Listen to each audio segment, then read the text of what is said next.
I had 43 voicemails waiting when I turned my phone back on. Not from different people, from my family. All 43 from the same four numbers: my mother, my father, my brother Clifton, and my aunt Dissa. Accumulated over the 7 years, I had kept those numbers blocked and routed to a separate voicemail account. I checked twice a year the way some people check a storage unit. Methodically, briefly. And with the specific expectation of finding things that had not improved from the last visit. I turned the phone on for a specific reason on a specific Tuesday in November, not because I had softened. Not because 7 years had produced in me some readiness for reconciliation that I had been building toward and had finally arrived at. I turned it on because my attorney had told me I needed to.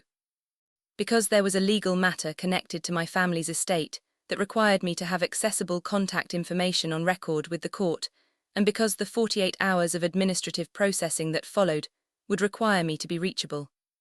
I had not expected 43 voicemails. I had expected the storage unit to be fuller than usual. What I had not expected was the specific tone of the messages, not the anger I had conditioned myself to anticipate, not the guilt-laden performances of reconciliation that the first round of messages had contained 7 years ago when I first blocked them. Something different. Something that ran through all 43 messages across 4 voices with the specific quality of people who were frightened and were not performing the fright. Something had happened. I listened to the first message from my mother, which was from 14 months ago.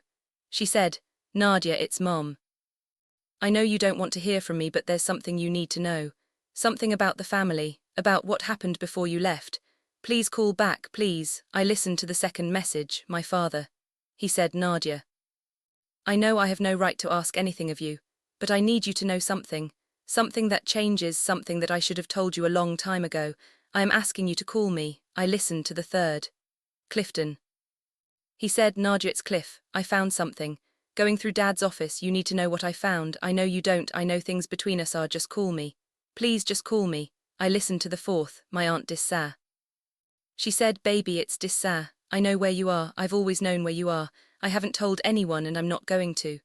But I need you to hear something from me directly before you hear it from someone else. Something about your grandmother. About the house. About what they did. Call me on the landline. Don't call the others first. Call me." I sat in my apartment in Portland, Oregon with my phone in my hand on a Tuesday in November, having listened to 4 voicemails out of 43. I put the phone down. I made coffee. I sat at my kitchen table and I thought about 7 years of silence and the specific shape of the thing that had made the silence necessary. And I thought about Aunt Dissa saying something about your grandmother and something about the house and what they did. I thought about my grandmother's house. I thought about what I knew about my grandmother's house and what I had suspected and what I had never been able to prove. Then I picked up the phone. I called Aunt Dissa's landline. She answered on the first ring. She said, "Nadia." I said, "Dissa, tell me what you found. Let me take you back." Because 43 voicemails and a terrifying secret do not exist without a beginning, and the beginning is the only place from which the rest of it makes sense. My name is Nadia Osei-Brandt. I am 34 years old. I am a freelance technical writer and content strategist based in Portland, Oregon, where I have lived for 7 years in an apartment that is the exact right size for a person who has organized her life around the principle that what you keep should earn its place, and that space, physical, emotional, professional, is not wasted when it is intentional. I left my family 7 years ago. I did not leave the way people sometimes leave families, gradually, with reducing contact and increasing distance and the slow renegotiation of the relationship's terms. I left the way you leave a house that is on fire. I blocked 4 phone numbers. Forwarded the mail from my previous address to a P.O. box and drove from Columbus, Ohio to Portland, Oregon. With my car packed to the roof and a specific understanding that the distance needed to be large enough that the gravity of the system I was leaving could not pull me back before I was strong enough to resist it. The system was my family. The Osei-Brandt family of Columbus, Ohio. My parents, Franklin and Geraldine. My father had spent 30 years as a mid-level corporate attorney at a firm that handled business transactions rather than the dramatic litigation of legal dramas. He was precise and controlled, and had a relationship with rules that was professional in origin and personal in application. He understood rules as instruments of power, and he wielded the rules of the family with the same efficiency he applied to contract language. My mother, Geraldine, had been a church administrator for 22 years, and had the specific quality of women who have organized their identity around institutional belonging, and who therefore experience any departure from institutional expectation as a personal threat. My brother Clifton was 3 years older than me, which made him 37 now, and which had made him 24 at the time I left. Clifton was the kind of older brother who had always known which way the family wind was blowing, and had always positioned himself accordingly. Not from malice, I had come to believe, but from the specific survival instinct of someone who understood that the family's approval was a finite resource, and that competition for it was real. And then there was Aunt Dissat.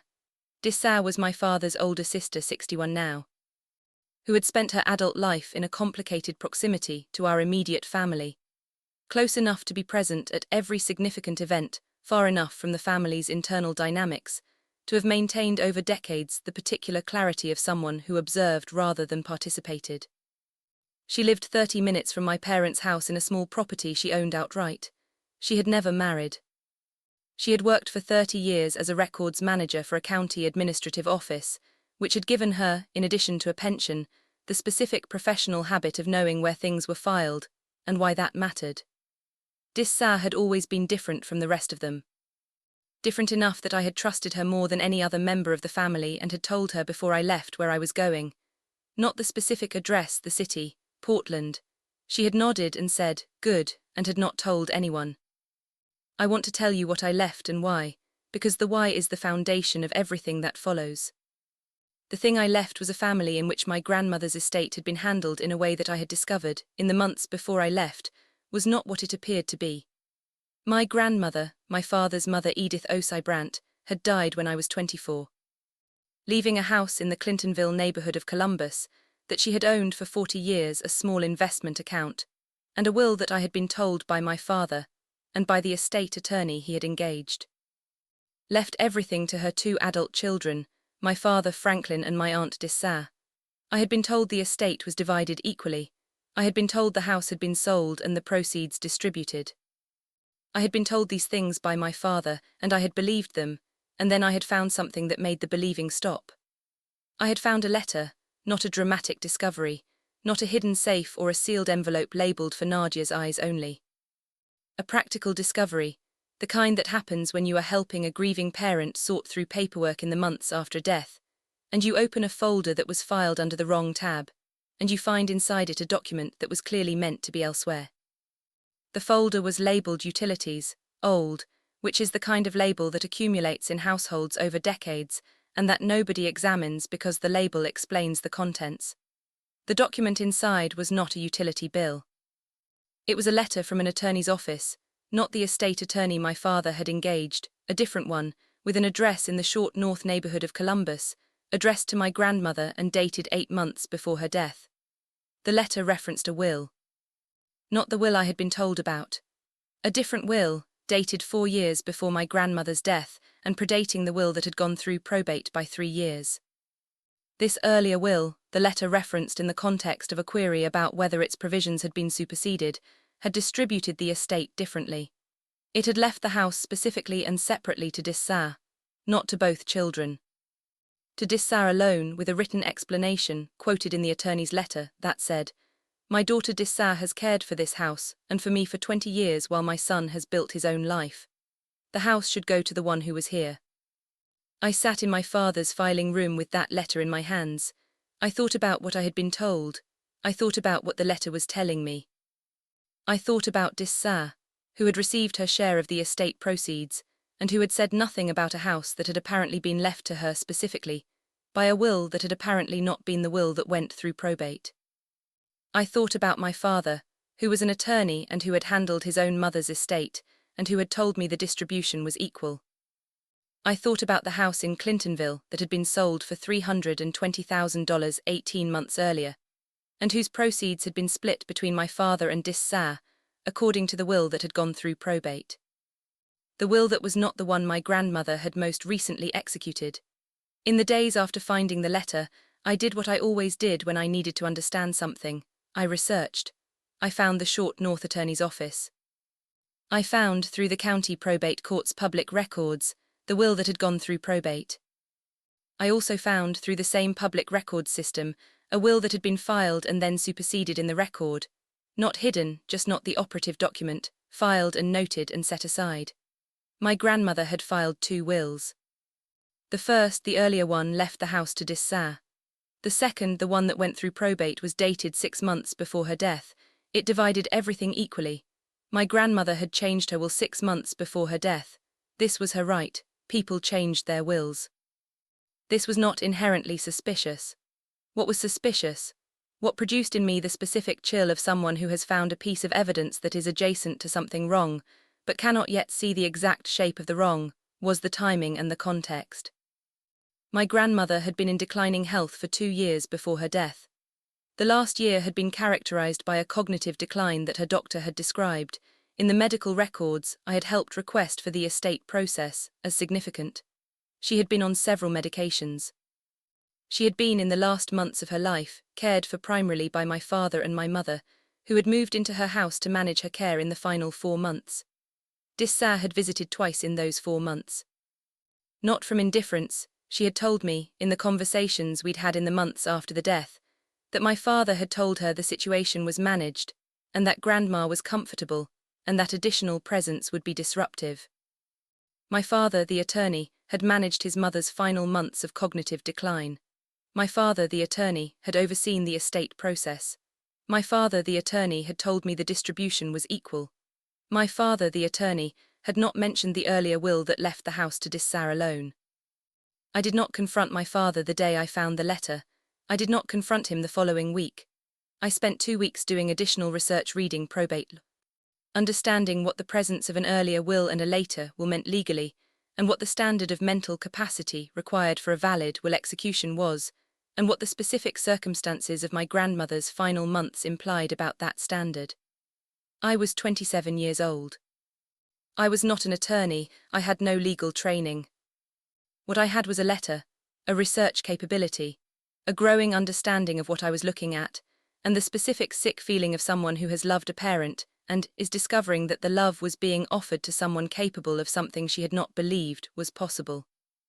I went to Dissat. I drove to her house on a Saturday morning. I had the letter in my bag. I had my research notes. I sat at her kitchen table and I put the letter in front of her and I said, "Tell me what you know about this." Dissat looked at the letter. She was quiet for a long time. She said, "Where did you find this?" I said, "In Dad's filing room." "In a folder labeled Utilities Old." She said, "He filed it there." I said, "Yes." She said, "He knew it existed." I said he had to have known it existed. He engaged the estate attorney. He went through her papers, he's an attorney himself. Dissat was quiet. She said, "Did you know your grandmother left you something?" I said, "What?" She said, "The first will. The one that left me the house. It also had a provision for you." I said, "What provision?" She said, "Your grandmother set aside $20,000 specifically for you, from her investment account. She said it was for your education or your start in life, whichever came first." I said, "I received nothing from the estate." She said, "I know." I said, "Dissat." She said, "I know Nadia." I said, "Did you know about the second will?" She said, "I found out 2 weeks before she died." I went to see her. I went against what your father had told me about not coming. I drove there, and I sat with her for an hour and she was not fully there. She was confused. She thought I was someone else for the first 20 minutes. She said, when she recognized me, she grabbed my hand. She said, "Dissat, did I sign something?" I said, "What do you mean, Mama?" She said, "I signed something for Franklin. I signed a paper." I told her yes, we had signed estate documents, that everything was in order. She said, "No, not those, something else, I don't remember what I signed." Dissat's hands were flat on her kitchen table. She said, "I told your father what she said." I said, "And?" She said, "He said she was confused and that the medications made her say things that weren't accurate and that everything was properly handled." I said, "And you believed him?" She said, "I believed him because he was my brother, and because challenging a will is difficult, and because I was grieving, and because I was afraid of what it would mean to not believe him." She said, "And then the estate settled and I received my share and the money was real and she stopped. I let it be what he said it was." I said, "He took a house that your mother left to you." She said, "Yes, I believe so." I said, "And he took $20,000 that your mother left to me." She said, "Yes, I believe so." I said, "What are we going to do about it?" Dissa said, I don't know. I said, I want to know what we're going to do about it. She said, Nadia, I need time to think. I said, how much time? She said, some time. This is my brother. I said, this is your mother's house. She said, I know. I said, I'm going to give you 2 weeks. She said, okay. I gave her 2 weeks. At the end of 2 weeks I called Dissa. She said, I've been talking to an attorney. Quietly, I said, and she says the path to challenging the will is not closed but it's narrow. The cognitive capacity question requires medical evidence, and the medical records are in your father's possession as the estate executor. Getting them through discovery is possible but costly. The statute of limitations on will contests in Ohio is a factor. I said, meaning. She said, meaning we may be past the point where a formal challenge is viable. I said, so he keeps the house proceeds. She said, the attorney thinks the stronger case might be a civil suit for breach of fiduciary duty as executor. He had an obligation to disclose all relevant documents, including the prior will. The question is whether he can be shown to have knowingly concealed it. I said, the letter in the utilities folder. She said, yes. If that letter can be shown to have been known to him and deliberately misfiled, that's evidence. I said, what does pursuing it look like? She said, costly. Long. The relationship with your father and mother will not survive it. I said, did you decide whether to pursue it?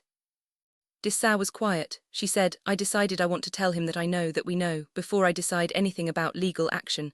I said, and if he denies it? She said, then I'll have my answer. I said, okay. When? She said, Sunday dinner. Come to Sunday dinner. I went to Sunday dinner. Have you ever walked into a room knowing something that nobody in the room knew you knew?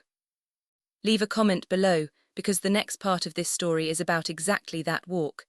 And what happened at the table is something I still think about every time I sit at my own table now. Subscribe if you're here for the first time, because this is the part where everything changes. Sunday dinner at my parents' house was a specific ritual with a specific texture.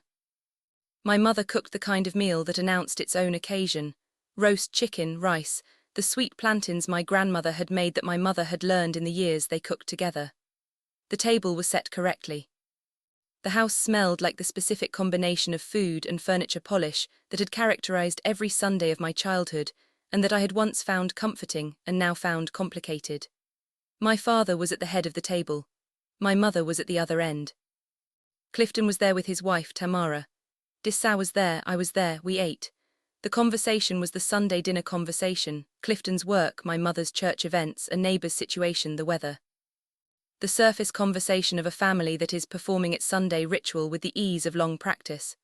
When the plates were mostly clear, Dissa said, Franklin, I need to talk to you about something. My father looked at her with the expression of a man who has been waiting for a conversation and has been waiting long enough that its arrival is almost a relief. He said, all right. She said, Nadia found something in your filing room. My father looked at me. I said nothing. She said, a letter from an attorney's office, referencing Mama's first will. The table went very still. My father said, Dissa, she said, the will that left me the house, Franklin, the will that left Nadia $20,000 from the investment account. My mother made a sound. Clifton said, what? My father said, that will was superseded. Mama changed her will 6 months before she died. The will that was executed was valid. Dissa said, she told me she signed something she didn't understand. Those were her words to me. My father said she was on medication. She said things that weren't. Dissa said, Franklin, he stopped. She said, I'm not asking you to defend it right now. I'm telling you that I know, that Nadia knows. That the letter exists and that it was in a folder in your house and that it references a will that you chose not to disclose in the estate process. My father was quiet. My mother looked at the table. Clifton said, Dad, what is she talking about? My father said, it's complicated. I said for the first time since sitting down, it's not complicated. He took a house that Grandma left to Dissa, and $20,000 she left to me, by ensuring that a will signed during a period of cognitive decline replaced the one she had executed when she was fully capable. The word I am describing is fraud. My father said, Nadia, I said, I'm not asking you to confess. I'm telling you what I know and what I believe and what I intend to do about it. He said, what do you intend to do? I said, I intend to consult an attorney. I intend to preserve every piece of evidence I have. And I intend to tell you that what you did to your mother and to your sister and to me is something I am not able to sit at your table and pretend I don't know. My mother said, Nadia, families go through difficult. I said, Mom, please don't. She was quiet. I said, I need to leave. I stood up. Dissar looked at me. I said, Dissar, I'll call you this week. She nodded. I said, Clifton, I'm sorry you're finding this out this way. Clifton looked at his father. His father was looking at the table. I left the house. I sat in my car in my parents' driveway for 4 minutes, then I drove to my apartment. I spent the following 6 weeks doing the specific work of someone who has discovered a wrong and is attempting to understand whether the wrong is addressable. I consulted an attorney, who confirmed what Dissar's attorney had said: the path to a formal will contest was narrow and costly. I organized my evidence. I had a series of conversations with Dissar that were the most honest conversations we had ever had. And I made a decision, not the legal decision. I had not yet made that one, a personal decision. I was leaving. Not from cowardice, I want to be precise about this, because the leaving required more than staying would have required in the short term. I was leaving because I had looked at my family, with the specific clarity that comes from discovering that the person you believed was operating by certain rules had been operating by different ones. And I had understood that the environment I was in was not one in which I could conduct myself honestly and sustainably. My father had done something wrong. My mother had either known or had willfully not known, which amounted to the same thing. Clifton had been present in a family system that had produced this and had not seen it. Dissar was complicated. Dissar had suspected and had let the suspicion rest. I understood why. I did not fully forgive it, but I understood it. I told Dissar I was leaving. She said, Where are you going? I said, Portland. She said, I won't tell anyone. I said, I know. She said, Are you going to pursue the legal question? I said, Not from Columbus. If I pursue it, I'll pursue it from a distance with an attorney I find independently. Right now I'm too close to it to think clearly. She said, I understand. I said, Dissar. She said, Yes. I said, When you're ready to do something about this, whenever that is, you know where I am. She said, I know. I said, Don't let him tell you it's complicated. She said, I won't. I blocked 4 numbers. I drove to Portland. I built a life. The life I built in Portland was not a dramatic reinvention. It was the specific practical work of someone who needed to build from what she had, which was a freelance writing skill set that was portable and in demand, and that required only a laptop and a reliable internet connection, and the specific discipline that remote work requires. I built the work from existing relationships I had developed in Columbus and from the gradual accumulation of new ones. By year 2, I had a client base that was sufficient. By year 3, I had a waiting list.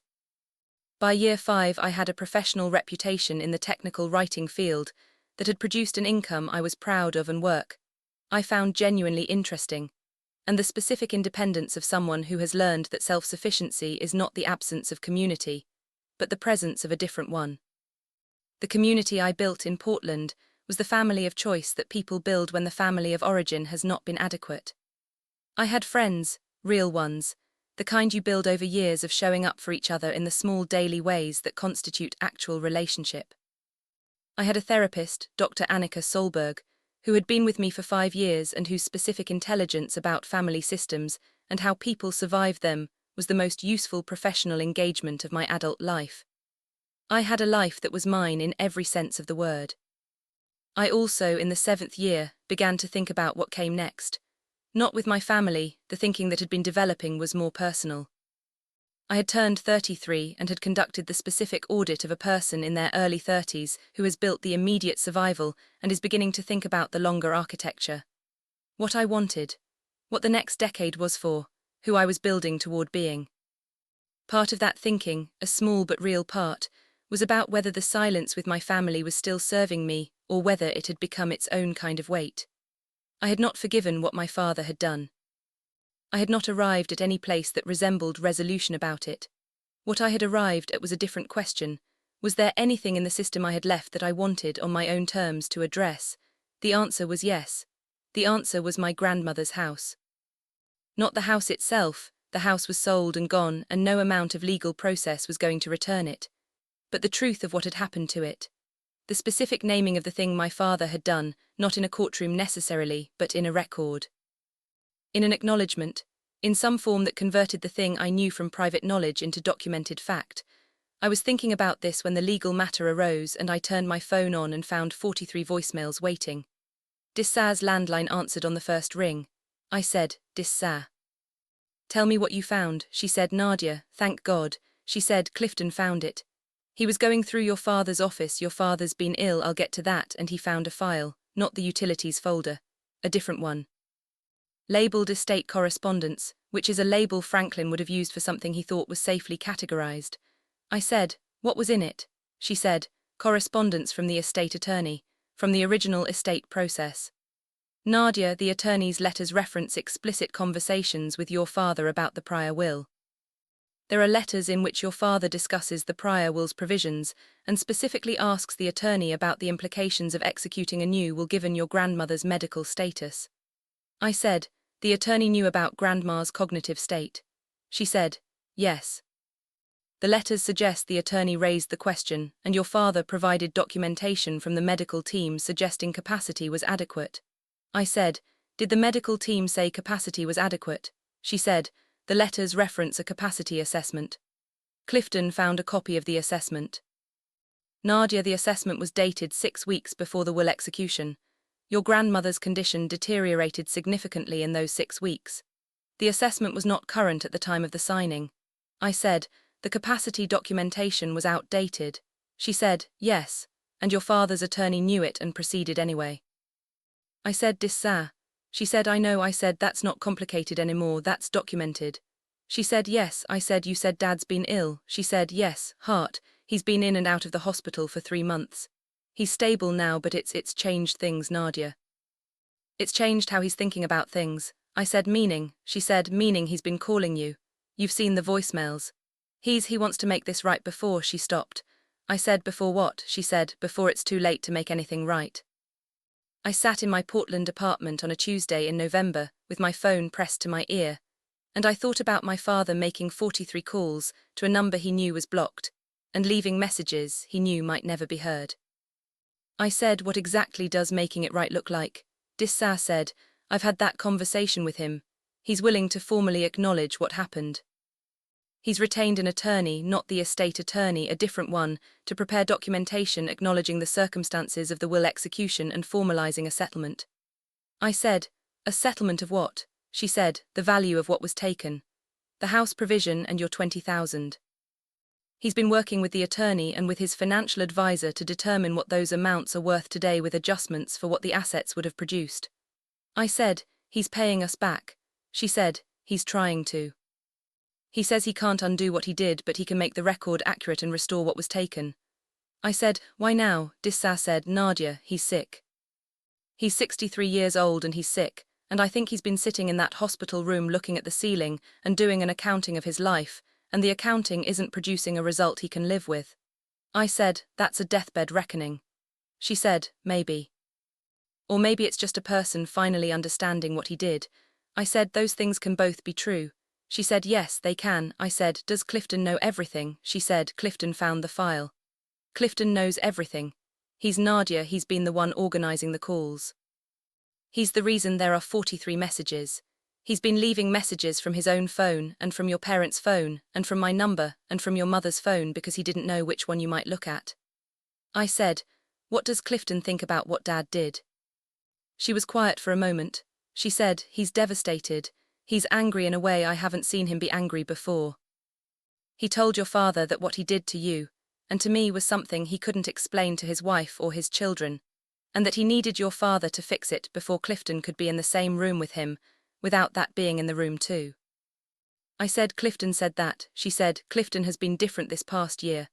Finding that file did something to him. I said, what has Mom said? She said, your mother has said very little. She knew Nadia.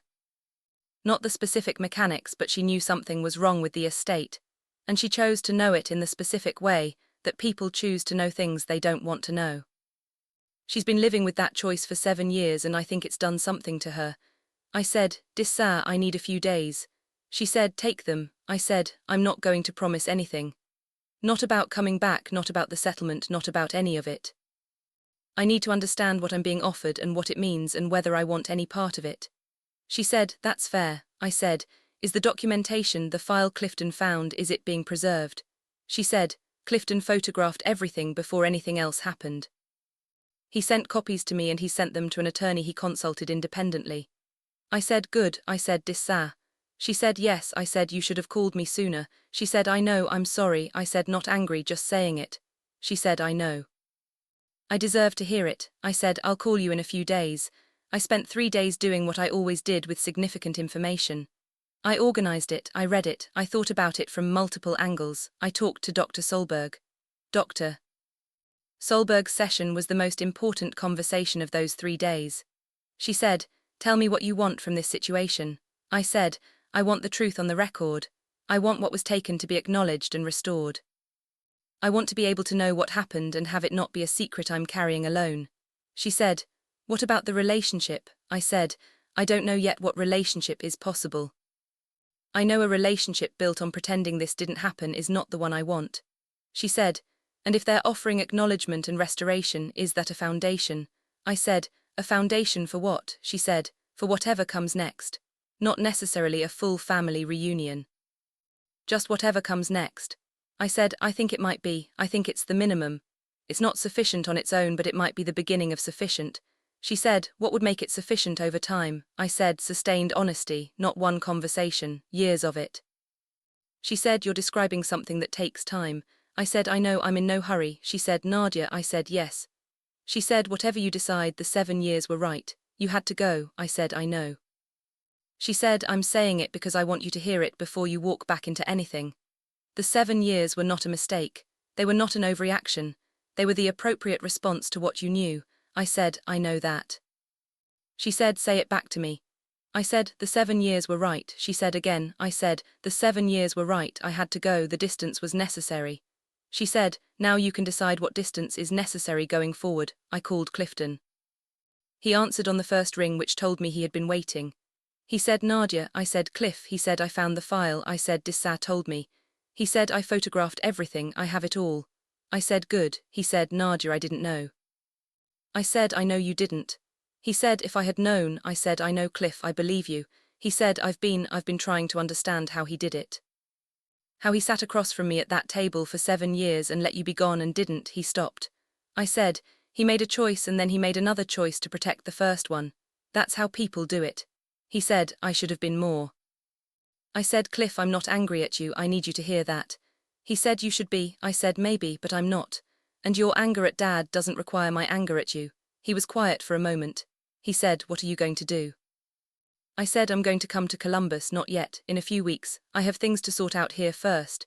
He said, okay. I said, when I come, I want to meet with the attorney. I want to see the documentation. And I want to have a conversation with Dad. He said, he's been hoping you'd come. I said, I'm sure he has. He said, Nadia. I said, yes. He said, he's not well. I said, I know. He said, I'm not saying that to pressure you. I said, I know that too. I'm saying I know. It's a fact about the situation. It doesn't change the facts about what happened. He said, no, it doesn't. I said, but it changes some of the timing. He said, yes. I said, I'll be there in 3 weeks. He said, I'll tell him. I said, Cliff. He said, yes. I said, tell him to write it down. Whatever he wants to say to me, not for a court, not for an attorney, for me, in his own words. I want to read it before I see him. He said, okay. I said, and tell him it has to be honest, not managed, not a lawyer's version of honest, his actual words about what he did. He said, I'll tell him. He said, Nadia, how are you? I said, I'm okay. He said, really? I said, really, I have a good life here. I built something real. He said, I heard, through cousins, I heard you were doing well. I said, I am. He said, I'm glad. I said, I know. I booked a flight to Columbus for 3 weeks later. I told my closest friend in Portland, a woman named Simone who had been present for most of my adult processing of the family situation, that I was going. She said, how do you feel? I said, like I'm making a decision from a clear place instead of a reactive one. She said, that's different from before. I said, yes, before I was leaving from pain. Now I'm returning from a different position. She said, what position? I said, from someone who doesn't need anything from them. She said, that's the right position. I said, I know, that's why it took 7 years. She said, what do you want from the trip? I said, I want to see the documentation. I want to understand the settlement offer. I want to read my father's letter. And I want to decide with all of that in hand what the next chapter looks like. She said, what does the next chapter look like in the best version? I said, a truth that's on the record, money that was taken restored. A relationship with Dissa that is real, a relationship with Clifton that is possible, a relationship with my parents that is honest about its history. She said, "That's ambitious." I said, "It's the minimum, not the maximum." She said, "You know the minimum and maximum can move." I said, "I know, that's why I'm not deciding the whole thing before I get there." The letter from my father arrived by email, forwarded from Clifton, 11 days before my flight. It was long, 4 pages, single-spaced. My father wrote the way he had always written when writing mattered to him. Precisely, without ornamentation, in the specific language of a man who had spent 30 years with contracts and understood that the exact word was the only word. He wrote about his mother's estate. He wrote about finding the first will and understanding its provisions, and making the calculation that led to what he did. He wrote about the estate attorney and the capacity assessment and the specific choices he had made in the process.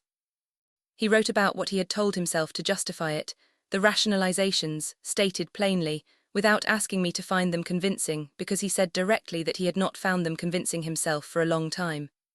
He wrote about blocking, about the years of calls, about what the phone rang into, the silence of a number that could no longer be reached. He wrote, "I am not asking you to forgive me. I understand that forgiveness is not a thing I can ask for. What I am asking is for the chance to make the record accurate to restore what I took. And to let you know that the 7 years you spent away from us were the most significant consequence of my life, and not in the direction I could rationalize my way out of." He wrote, "Your grandmother loved you. The $20,000 she left you was not a token. She said it was for your start. Whatever start you found on your own without it you found correctly, I know that. I am proud of it even though I have no right to say I am proud of it." He wrote, "I have been in the hospital. I am not writing this because I am dying. I am writing this because I was in a hospital bed, and I had time to do what I have been refusing to do for 7 years, which was to sit with what I did without the rationalizations. The sitting was not comfortable. The accounting was not favorable.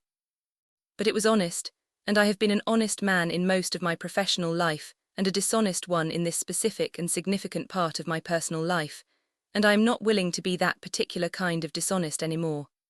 I read the letter twice.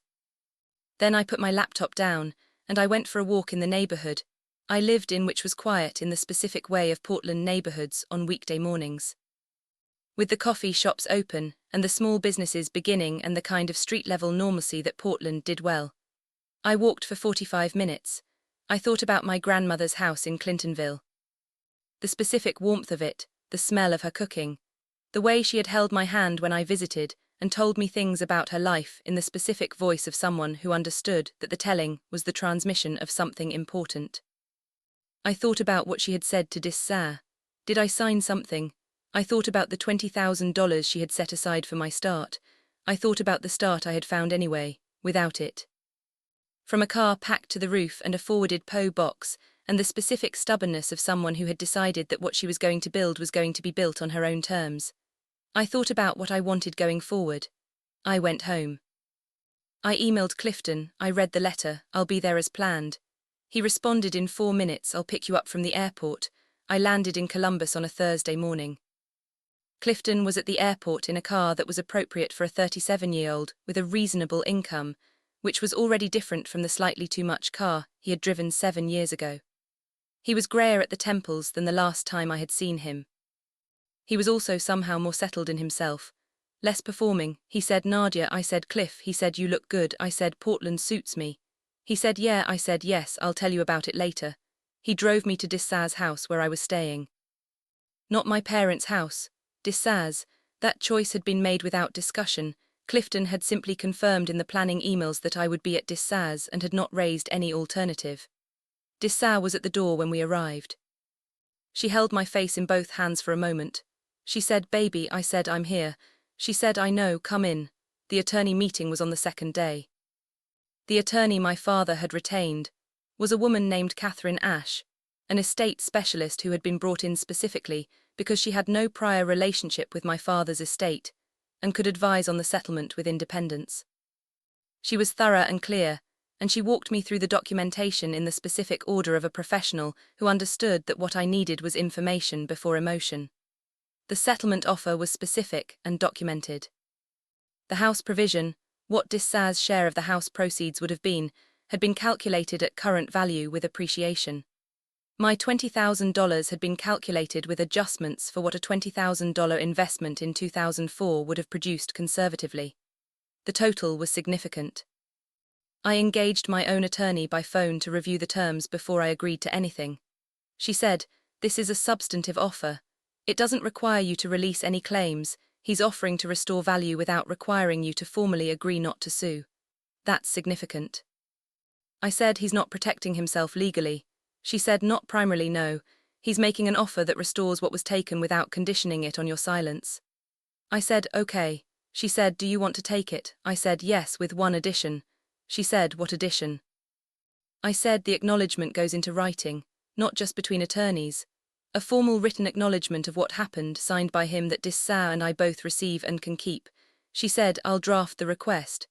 Catherine Ashe conveyed the request. My father agreed the same day. The written acknowledgement was prepared and signed before I left Columbus.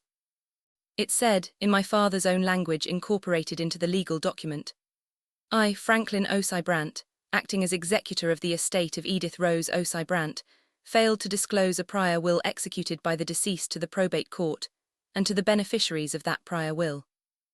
The prior will made specific provisions for my sister, Dissau Osei Brandt, and my daughter, Nadia Osei Brandt, which were superseded by a will executed during a period of significant cognitive decline in circumstances that I managed and that I should not have allowed to proceed. I am signing this acknowledgement voluntarily and without coercion as a matter of record and conscience." I sat with that document for 10 minutes after reading it. Then I said to Catherine Ashe, "That's accurate." She said, "Your attorney confirmed it's consistent with the evidentiary record." I said, "Yes." "I'll sign the settlement." I saw my father on the 4th day, not at his house. At Dissau's house, which gave me the environment I needed, familiar, mine in a way his house was not, with Dissau present if I wanted her there, which I did. He was smaller than my memory of him, which is what illness does to people who were once large in your imagination. He used a cane. He was 63 and looked closer to 70, which the past year had done to him. He came into Dissau's living room and he sat across from me and he did not perform anything. He said, "Nadia." I said, "Dad." He said, "I read that you received the acknowledgement." I said, "I did." He said, "Is it accurate?" I said, "It's accurate." He said, "I wanted to ask you something." I said, "Ask it." He said, "The $20,000, the start. Your grandmother said it was for your start." I said, "Yes." He said, "Did you find your start?" I said, "I found a start, a different one, my own." He said, "Is it good?" I said, "It's very good." He said, "Good." He said, "I don't expect anything from you. I want you to know that. I'm not asking for your time or your presence or your forgiveness. The settlement is not a transaction, it's a restoration."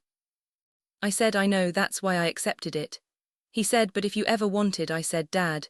He stopped. I said, "I'm going to give you a specific answer to that specific question, not a general answer." He said, "All right." I said, "I don't know what the relationship is going forward. I don't know if there is one in the full sense. What I know is that the record is accurate now. What was taken is acknowledged and will be restored. And that I am here in this room, which I was not willing to be for 7 years, which means something has changed." He said, "It has." I said, "It changed because of what you did. The letter, the settlement, the acknowledgement, not because time passed." He said, "I understand." I said, "I'll be in touch." He said, "Okay." He stood. He looked at me for a long moment. He said, "Your grandmother would have been proud of you." I said, "I know, I'm proud of me too." He almost smiled. He went home. I sat in Dissau's living room for a long time after. Dissau came in with 2 cups of tea. She sat beside me. She said, "How are you?" I said, "I feel like I did something correctly." She said, "You did." I said, "I don't know what happens next. With him, with Mom, with any of it." She said, "You don't have to know yet." I said, "No, I just have to know what today was." She said, "What was today?" I said, "Today was the record becoming accurate. That's what today was." She said, "That's enough." I said, "Yes, for today, that's exactly enough." I flew back to Portland on a Saturday morning. The flight was 4 hours, and I slept for 2 of them, and spent the other 2 reading a novel, and drinking the bad coffee that is available on domestic flights, and looking at the ground passing below with the specific appreciation of someone who understands that altitude gives you a perspective on geography that you cannot get from inside it. From the air, everything looks organized. Simone picked me up from the airport. She said, "How was it?" I said, "It was what it needed to be." She said, and I said, "And the record is accurate now, and the money is coming. And I have a document with my father's signature acknowledging what happened. and I sat across from him in Dissaz's living room. She said, "How did that feel?" I said, "Like looking at something from altitude. You can see the shape of it more clearly from a distance." She said, "Are you going back?" I said, "Not soon. Eventually, for specific reasons in specific conditions, not soon." She said, "That sounds right." I said, "Yes, it sounds exactly right." My name is Nadia Osei Brandt. I am 34 years old. I am a technical writer in Portland, Oregon. I was gone for 7 years. I went back for 4 days. I came home with a signed acknowledgement, a settlement agreement, a relationship with my aunt that is the most honest it has ever been, a brother who found a file and changed everything by finding it. And the specific understanding that the 43 voicemails I ignored for months contained in the end, the thing I had been waiting 7 years for without knowing I was waiting for it. The truth. On the record, in my father's handwriting, that is what the voicemails were. That is what 7 years of silence produced when the silence finally ended. That is enough.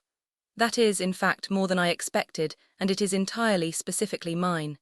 If you went no contact and never expected it to produce anything except distance, this story is for you. Sometimes the silence does the work that the presence could not. Subscribe and stay. Next week I have a story about a woman who said nothing for 5 years, and the day she finally spoke was the day that everything everyone else had been protecting collapsed.